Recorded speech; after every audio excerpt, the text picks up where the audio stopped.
थर भिटन खोखरा पार जे पटन ॻोठ राहिल नोड़ियो जो सदाम हुसैन नोड़ियो पंजे सौट जुमू नोड़ियो जे अचानक विछड़ी वञण ते लुड़क हारींदे लिखे थो। अॼु न उताकनि में तालब तंवारीन आदेसी उथी विया मढ़ियो मोह मारीन जे जीअ खे जियारीन से लाहूती लॾे विया।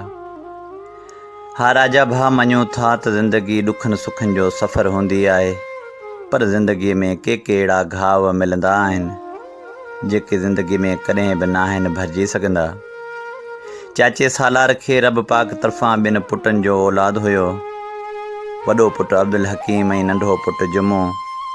पर इतफ़ाक़ सां वॾो पुटु अब्दुल हकीम ॼाए ॼम खां ज़हनी माज़ूर आहे। जुमू अकेलो चाचे सालार जो भरझलो बणियो हो। आऊं बम्मा ऐं बाबा जो अकेलो पुटु हुजण करे नंढे हूंदे खां ई जुमे सां थर भिटनि ते खेॾंदे घुमंदे फिरंदे वॾो थियो हुअसि। सो जुमे खे पंहिंजे सगन भाइरनि वांगुरु सम्झंदो हुअसि। नंढे हूंदे खां ई असांजो पाण में न छिनण जहिड़ो रूह लॻल हो। जुमू मूंखे या आऊं जुमे खे हिकु ॾींहुं न ॾिसंदो हुअसि त ईअं ई लॻंदो हो ॼण के साल सदियूं थी विया हुजनि। बसी मोहबतुनि ऐं चाहतुनि जा पंध झागे अची जवानीअ खे पुॻा हुआसीं। हिक ॿिए जा ॾुख सुख जा साथी बणिया हुआसीं। को बि कमी या का बि परेशानी थींदी हुअसि त फ़ौरन फ़ोन कंदो हो। पंहिंजे दिलि जी हर ॻाल्हि मूंसां शेयर कंदो हो। हथें गुल मेहंदी पेरें गुल मेहंदी लॻाए वक़्त सां गॾु घोट बि थियो हो। रब पाक खेसि टिनि पुटनि सनाउला ज़काउला ऐं मोहम्मद सां पिणु नवाज़ियो हो। हिन साल ॾुकारियल ॾेह ते मींहं बि महिरबान थिया हा। तल तरायूं तार थी वियूं, कारूं झर ते मोरनि जा रक़्स थियण लॻा हा। ॾुकार में माल काहे वेंदड़ मारू बि पंहिंजे माॻ मोटण लॻा हा। हर माण्हू हारी नारी पोख करण में मसरूफ़ लॻो पियो हो। ॾींहुं राति ॿनियुनि में ट्रैक्टर वहंदे नज़र आया थे। जुमो बज राति ट्रैक्टर वारे खे ॿनीअ में वहण जो चई आयो हो। पाण बि घरां ॿनीअ जो ॿिज वग़ैरह खणी संदसि चाचे मल्हार सां ॿनीअ में पहुतो। अञा ट्रैक्टर बि ॿनीअ में कोन पहुतो हो। राति जो वक़्तु हो। पाण ॿिज खणी जीअं ई ॿनीअ में पहुतो, अञा 2-4 क़दम मस हलियो हो त संदसि पेर कंहिं कारीहर ते अची वियो ऐं खेसि नांग ॾंगे विधो हो। ऐं पोइ जल्दी जल्दी में संदसि चाचो मल्हार कुझु ॻोठ वारा खेसि खणाए उमरकोट अस्पताल पहुता हुआ। उते कुझु देरि रखण खां पोइ डॉक्टरनि खेसि हैदराबाद अस्पताल खणाए वञण जो चयो हो त जेतिरो जल्दी थी सघे हिन खे हैदराबाद खणी वञो। ऐं पोइ गाॾी कराए हैदराबाद अस्पताल पहुतासीं, जिते हुनखे दाख़िल करे इलाजु शुरू कयो वियो। ऐं पाण बिल्कुलु होश में अची वियो, सभिनि सां खिली मिली ॻाल्हाइण लॻो। असां बि संदसि तबियत में बहितरी ॾिसी रब जो शुक्र कयो हो। पाण खेसि काफ़ी वक़्त खां गुर्दनि जी तकलीफ़ में हुजण करे संदसि गुर्दनि जो इलाजु बि हलंदो ई रहियो पिए। डॉक्टरनि चयो त जुमे खे रत जा अछा जुज़ा घटि हुजण करे रत जी 1-2 बोतल चढ़ंदी ऐं असां फ़ौरन रत जो बंदोबस्तु करे वरितो। 9/8/2019 ते मंझंदि जी मानी बि असां गॾु खाधी हुई।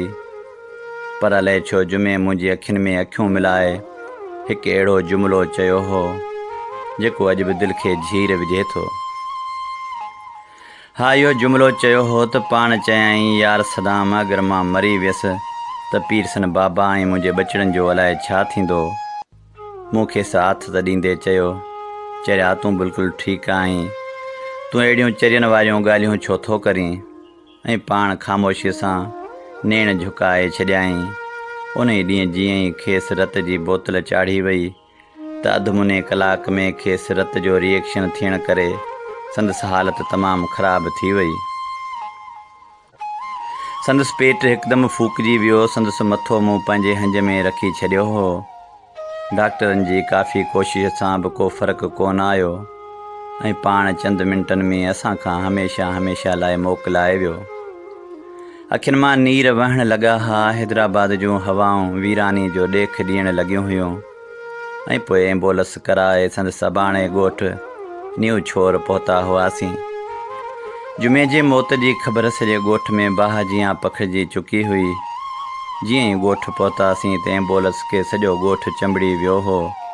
हर तरफ़ मातम ई मातम हो। 2 ॾींहंनि पुॼाणा ईद उल अज़हा बि हुई। ईदूं ऐं दीदूं दगनि में रहिजी वियूं। तो बिन कहिड़ी ईद कंदासीं, तूं त हलियो वें ॾूर पियारा। हा, तो बिन कहिड़ी ईद कंदासीं, तूं त हलियो वें ॾूर पियारा। वञण जो न वक़्तु हुयो, मारे थो इहो सूर पियारा। बसि राजा भाउ वक़्त खे केर बि रोके नथो सघे। जेको ठिकिर ठहियो आहे उहो त हिकु ॾींहुं ज़रूरु टुटंदो। ऐं पोइ राति गुज़ारे ॿिए ॾींहुं जुमो कलम शहादत जी सदा सां हमेशह लाइ मिटी माउ हवाले थी वियो। पर अॼु संदसि घर भाती ऐं ॿचिड़ा सनाउला, ज़काउला ऐं मोहम्मद ऐं जुमे जा हमसफ़र साथी मोहम्मद यूसुफ नोहड़ियो, इनायत नोहड़ियो ऐं मुंहिंजो भेणज अल्ताफ़ हुसैन नोहड़ियो उनखे सारे रोई पवनि था। कंहिंजी बि दिलि मञण लाइ तयारु नाहे त को जुमो असां खां हमेशह लाइ विछड़ी वियो आहे। अॼु ॿिथर भिटनि में शाम जो सिजु लड़े थो त माज़ी अखियुनि में तरी अचे थो ऐं दिलि इहो चई ॾिए थी त जुमा भाउ, रब पाक तोखे जन्नत नसीब करे। तूं सदाईं असांजी दिलनि में ज़िंदा रहंदे। न विसरियो आहीं, न विसरी सघंदे। हा, न विसरियो आहीं, न विसरी सघंदे। मोर माण्हू विंदे विंदे न मूंखां मोकिलाए वई।